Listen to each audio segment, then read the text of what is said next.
Saizi ni saa 3 ya usiku. Sijapika na binti kidogo, nataka nikakuonyeshe maisha yanavyoenda kwa watu wa Uswahilini tukiwa tujapika. Tuendelee. Mambo. Asante. Yaani mimi niende pale kwa ajili ya mishikaki ya 200. Ngoja kwanza leo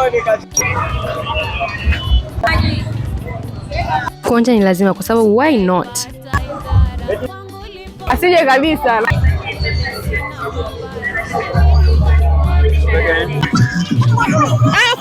Hapa nimenunua kachori za 100 dada. Napenda vitu vizuri. Vitu vizuri wenyewe ndio hivi vya 100 ninavyopenda, lakini don't judge. Dada kula dada fukufuku. Hizi. Salama. Naomba fungu moja. Naomba hili hapa.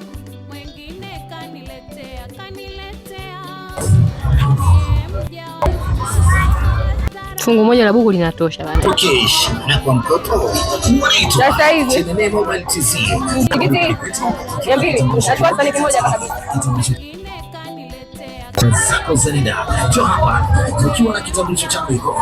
Matunda hapo 200. Haya na enjoy tikiti maji tuwe kazi. Kuli leo. Kama inge kwenye mfuko.